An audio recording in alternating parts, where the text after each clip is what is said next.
Maximilian and the Mystery of the Guardian Angel, Chapter 11, Old Ironsides. "Max, Rita, and little Robert, hurry up and get in the car," my father yells. I intend to leave on time for once. It isn't every day that Lalo gets married. We make our way into the metal monster we call Old Ironsides. No one in the family much cares for Dad's junker. It's a family embarrassment. Its original silver paint job is now such a musty gray that it's hard to tell where the factory paint job ends and the actual car metal frame begins. She may not look pretty, my father says, but she has always gotten us where we need to go. This old girl still has a lot of life left in her. She's pure metal. They don't make them like that anymore. Ventura, I wish you had traded in old Ironsides and bought a new car. Then we could have shown up to Lalo's wedding in style, my mother says. Trade in old Ironsides, says my father. Why in the world would I ever want to do that?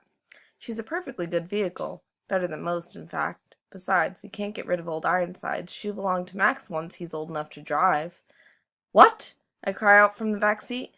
Max should definitely get old Ironsides, agrees Rita. Since he thinks he's the greatest, he should get the greatest car. Right, Max? She scowls at me. When I get old enough to drive, I'm going to get me a Corvette, I tell them. Besides, Rita is 2 years older than me. She should be the one to get old Ironsides. I'd rather take the bus, Rita says and gives me the cold shoulder. A Corvette? Questions my father. Corvettes are nothing but aluminum and fiberglass. You get in an accident in one of those things, Max, and there'll be enough left of you to scrape off the highway. I want a Corvette. No, says my father. What you need is metal. It doesn't matter that old Ironsides here isn't pretty or flashy like a Corvette. What matters is that she is made of solid metal. That's what will protect you when it really counts. Dad, they build Corvettes from light materials so they can go fast. You know, built for speed. Speed, questions my father. What do you want speed for? You in a rush to get somewhere? And with that question, my father ends our conversation. Chapter 12, The Wedding Crasher.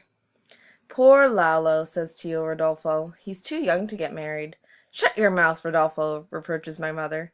You want him to end up unmarried, old fool like you? All those beautiful women that you kiss in your movies, and not one wanted to marry you? Shh, don't say the name of the guardian angel so loud, he warns. Somebody might hear you. I didn't say guardian angel, and I want them to hear me, says my mother.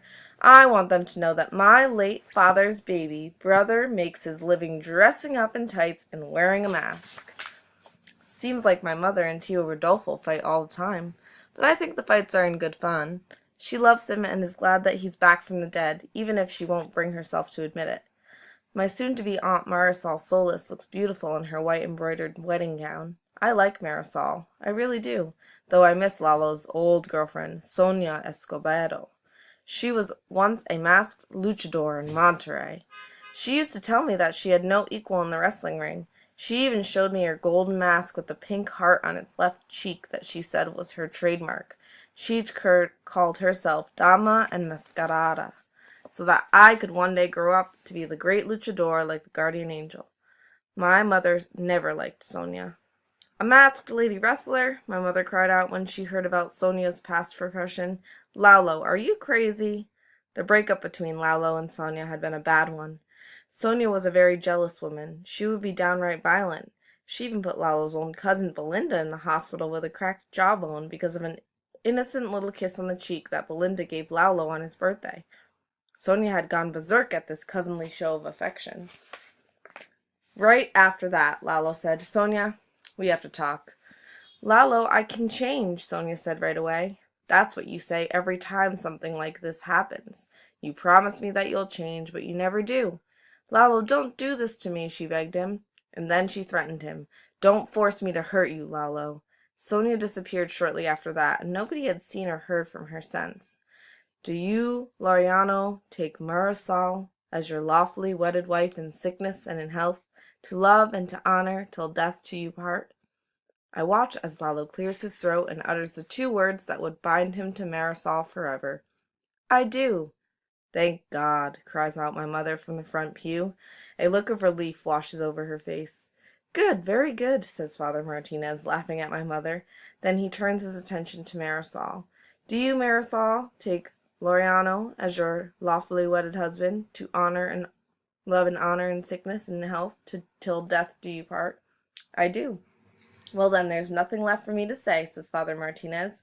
I declare you husband and wife. Lalo, you may kiss your new bride. Lalo gives Marisol a little kiss on the lips. You call that a kiss? Marisol says loudly. Oh no, honey, this is a kiss. And she grabs Lalo by the hair and pulls him down hard to plant a solid lip lock on him.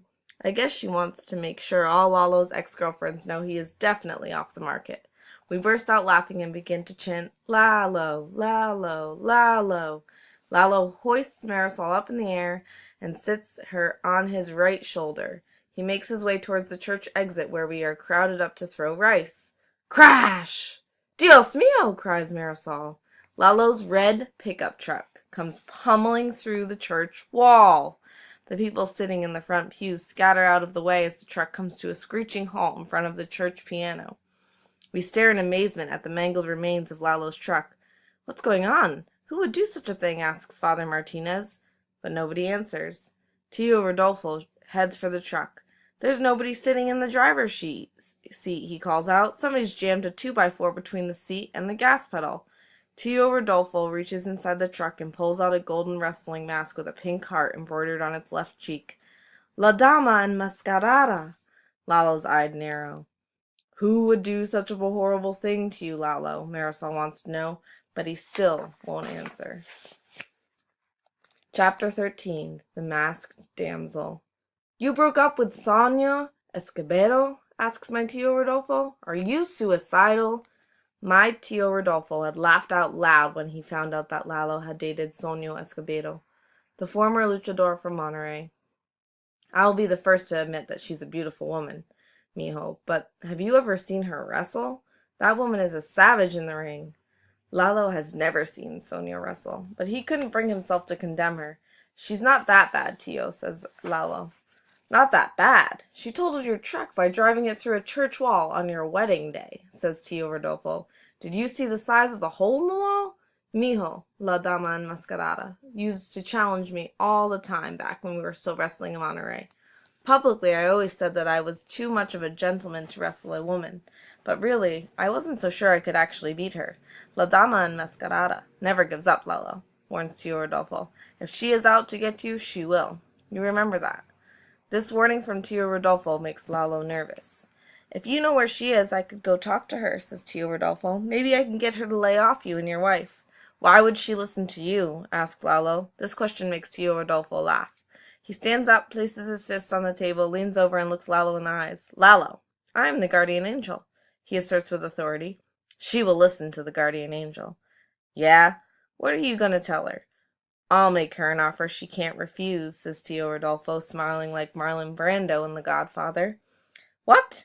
I'll give her the one thing she's always wanted and never been able to get, says Tio Rodolfo. And what's that exactly? Me. Are you going to wrestle her, Tio? I ask. Maybe, says Tio Rodolfo. She's always wanted to face me in the ring, Max. But the guardian angel can't wrestle a woman, I declare in protest. It's not right.